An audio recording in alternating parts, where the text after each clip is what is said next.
եթե անգամ ունենայինք դա անհնար է կիրառել, որովհետև դրանք հրթիռներ են, որոնք որ իրենց տեսքով ու որևէ առանձնահատկությամբ բացի մարտագլխիկը եթե նայենք ոչ մի բանով չեն տարբերվում մնացած մեծ հրթիռներից եւ դա օգտագործելու համար նախ պետքա դու ունենաս համաձայնագրեր քո բոլոր հարևան երկրների հետ, որ եթե հանկարծ ինչ-որ բան տեղի ունենա բնականաբար, այսինքն դա այդպիսի բարձ ընթացակարգերով է անցնում, իսկ մենք գիտեք ինչպիսի աշխարհակահաղական իրավիճակում ենք եւ այս պայն դրա մասին խոսելը կարծում եմ ժամանակավերեպ է։ Մենք ինչ լուծում ենք առաջարկում մեր քաղաքացիներին այս ընթացքում եւս մեկ լուծում ենք առաջարկել, եւս մեկ լավ որոշում ենք առաջարկել դա այն է, որ հակակարգտային ցանցերը նախկինում միայն սահմանափակ համայնքներում էր պետությունը սուբսիդավորում,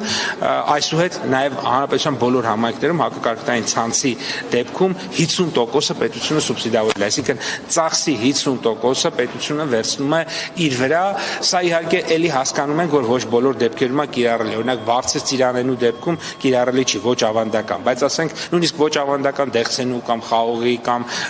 բալի կամ սալորի դեպքում ինքը կիրառելի է, որտեղ իրենք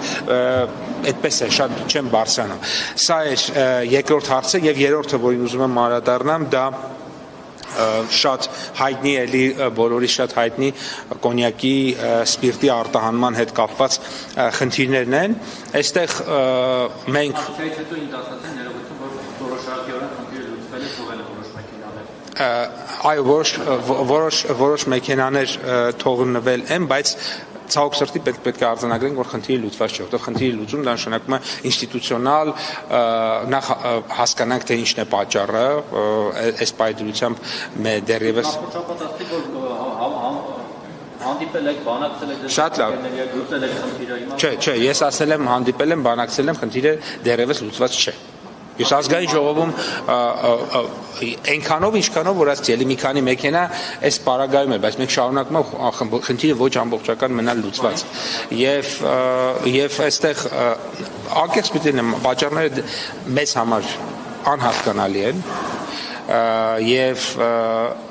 փորձում ենք բոլոր մակարդակներում խնդրին լուծում գտնել եւ ուզում եմ նշել, որ առաջիկա օրերին ունենք նախնական պայմանավորվածություն թերևս նորից կայցել ես այս անգամ կայցել եմ Վրաստանի Հանրապետություն եւս մեկ անգամ հարցերը արդեն տեղում լուծելու հասկանալու համար։ Նախ ասում դժգոհում են, ասում կառավարությունը անզոր է, չի կարողանում լուծել, ունակություն ունի կամ գործի կապակցություն ունի կամ չի կարողանում հարաբերվել մեր հարևան եւ բարեկամ վրացիների հետ։ Երկրորդ բարձած կա նաեւ այս ֆոնին, որ հնարավոր է կառավարությունը, նախարարությունը ինքն է նաեւ ուղղորդել կամ համաձայնեցված եղել այդ օրվա ակցիան, որովհետեւ դուք չեք կարողացել լուծել այդ կոնյակագործներին տղթել եք կամ համոզել եք, որ իրենք դուրս կան Վրաստանի դեսպանատան դիմաց միտինգ անեն, որ գուցե այսօր սալիտեղի շարժվի։ Երկու հարցերի պատասխանն էլ ոչ է։ Պարոն Պապոյան, երեք ասել եք, գրառում եք արել Աժեում մի պիժոն կյատա, ում ալբանացի հայրը Ղարաբաղից Հայաստան է եկել 3 չափ մեծ փաթիլներով, քոլկոտած սվիտերով ու 10 տարով դարձել միլիարդատեր։ Դուք Ռոբերտ Քոչարյանին հետ նկարագրած իրավիճակով տեսել եք։ Ես եւս մեկ անգամ կարող եմ կարդալ, եթե դա այդքան հաճելի է, որպեսզի ես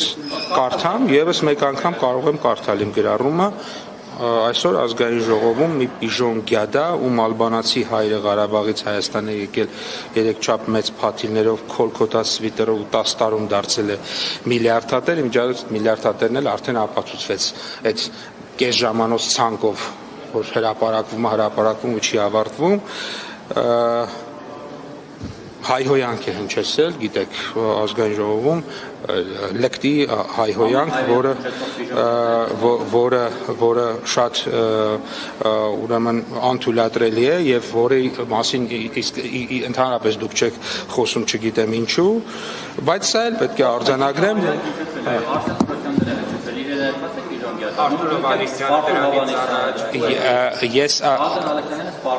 Ուրեմն ես մեկ հայհոյանք եմ լսել, ես երեք ազգային ժողովից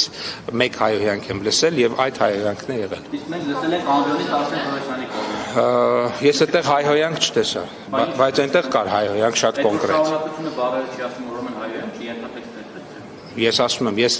այնտեղ շատ կոնկրետ հայոյան կար, այդտեղ հայոյան։ Երբեք Ռոբերտ Քոչարյանի օրդենքով դեմ հանդիպան հանդիպեք թե հիմա կամ նախկինում, կամ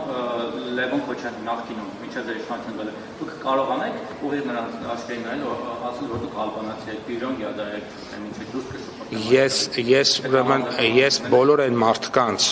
որոնք Հայաստանում 10 տարի իշխանության են եղել, ընդամենը պաշտոնյա են եղել եւ մինչեւ այդ ոչինչ չեն ունեցել, բացի մի զույգ ծակ կոշիկ